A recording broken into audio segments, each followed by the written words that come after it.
Good evening. I'm MaryBe McMillan with the North Carolina AFL-CIO, and I'm going to talk about how the pieces of Art Pope's empire work together to undercut economic justice in North Carolina. As you've heard tonight, Art Pope and his political empire have a far-ranging agenda that includes many issues, from dismantling the public schools and rolling back environmental regulations to promoting the Marriage Discrimination Amendment. But no matter what the issue, the agenda can best be summed up using a phrase from Speaker Tom Tillis: divide and conquer. It is an agenda that promotes the interest of the few while seeking to divide the many, so that it can prevent us from organizing widespread opposition. And nowhere are divide and conquer politics more evident than in the workplace. Decades of stagnant wages and a coordinated attack on labor unions have laid the foundation for the massive income inequality we see in our country today. So if you care about economic justice, then you should be concerned about the anti-worker, anti-union philosophy of Art Pope and his organizations. Art Pope has long opposed minimum wage laws. As a state legislator, he voted against increasing our state's minimum wage. In 2006, when a progressive coalition came together to yet again campaign to raise our state's wage, Pope's organizations responded with the usual false claims that a wage increase would lead to job loss. But one organization, the Civitas Institute, took fear-mongering to a whole new level by inflaming racial fears around immigration. Becky Gray, a former Civitas policy analyst and now vice president at the John Locke Foundation, claimed that an increased state minimum wage would be, quote, a magnet for illegals to choose North Carolina as their new, albeit illegal, home, end quote. That inflammatory argument that a wage increase would help immigrant workers but hurt American workers is an example of divide and conquer politics at its worst. Pope's organizations quickly dismiss any concern that workers are underpaid or mistreated by painting worker advocates as socialists or communists. For example, Roy Cordato, a vice president at the John Locke Foundation, told the New Yorker magazine that concern about worker exploitation was, quote, the kind of thinking that comes from Karl Marx. Such over-the-top rhetoric and such tired stereotypes cannot obscure who really benefits from low wages. And that's the big corporate bosses, like Art Pope. Pope employs over 7,000 people at his 400 discount stores. Now, his company is privately held, so the wage data are not public. But his stores most likely pay wages like Walmart and other discount retailers, wages that are at or near minimum wage. Low-wage workers are not only Pope's employees, they're his targeted customers. His stores, with their cheap goods, mostly imported from China, are located in low-income communities, often in rural areas, with high percentages of people of color. Paying workers low wages means more money in the pockets of big bosses like Art Pope, and keeping workers unorganized means less political opposition to their agenda. That's why Art Pope and his think tanks have long opposed any efforts that would help workers organize. In 2009, Americans for Prosperity organized what they called a Save Our Secret ballot tour to spread misinformation about the Employee Free Choice Act, a piece of federal legislation designed to level the playing field for workers who want to form a union.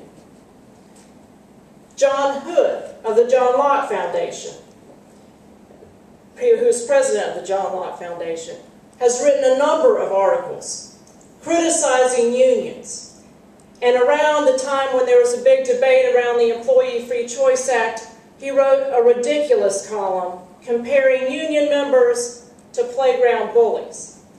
I say it's ridiculous because we all know who controls the paycheck and the pink slip. Common sense tells you that it's the boss, not the worker, who has the power to bully. Americans for Prosperity also organized opposition to federal legislation that would grant collective bargaining rights to first responders, like our police officers and firefighters. The John Locke Foundation has repeatedly come out against any effort to overturn our state's Jim Crow law that bans public employee collective bargaining.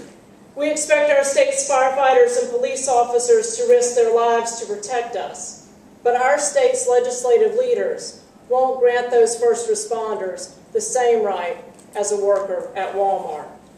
Time after time, we have fought for equality and fairness for our state's public employees, and time after time, Art Pope's organizations and the candidates he funds have fought to suppress workers' rights and keep that Jim Crow law on the books.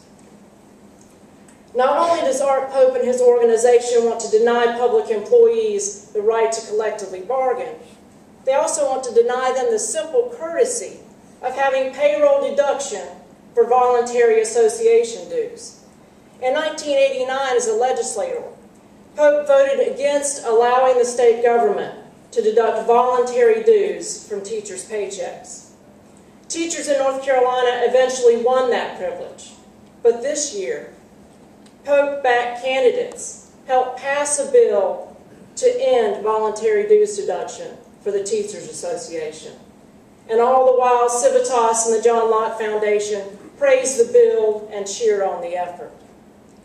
Speaker Tillis and other Pope allies in the legislature are considering an amendment to put right to work in our state's Constitution. That's not surprising, since Pope's organizations have long defended what we in the labor movement call right to work for less. In fact, George Leaf, Director of Research for the Pope Center for Higher Education Policy, is the author of a book outlining the history of the right to work movement and extolling its benefits. For Pope allies in the legislature, it's not enough that we have right to work for less in our general statutes. Yet again, our state's legislative leaders want to unnecessarily tamper with our state constitution by including discriminatory language in it.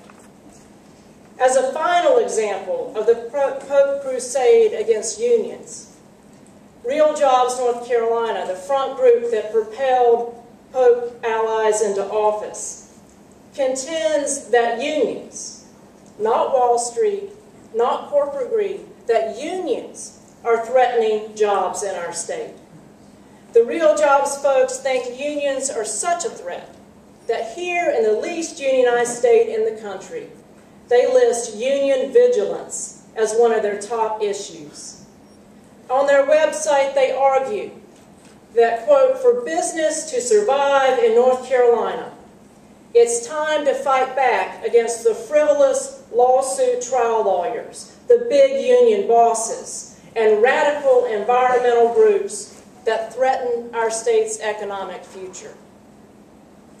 Well, if the rallying cry for the Pope Empire is to fight back against trial lawyers, union leaders, and environmental activists, then I would argue that our rallying cry should be this: for working folks to survive in North Carolina, it's time for us to fight back against the puppet master, the corporate cash, and the right-wing ideologues that threaten our democracy and our shared prosperity.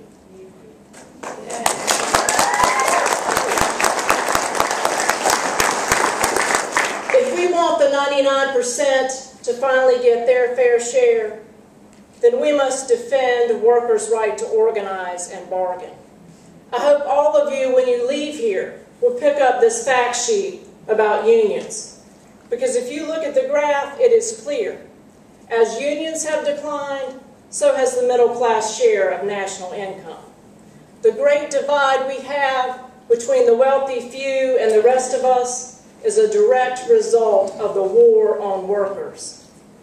The Pope agenda of paying workers less and less and taking away our right to organize and bargain is not how we rebuild our economy. We rebuild the economy by putting people back to work, respecting their rights, and paying them enough so they can support their families. This isn't about partisan politics. It's about doing the right thing. Value work and condemn greed. That's the message we need to take to our policymakers. So if you are tired of divide and conquer politics, then educate others. Sign the petition. Get civically engaged. We may not have the money that Art Pope has, but we've got the numbers. Together we can make a difference. Together we can win justice for the 99%. Thank you.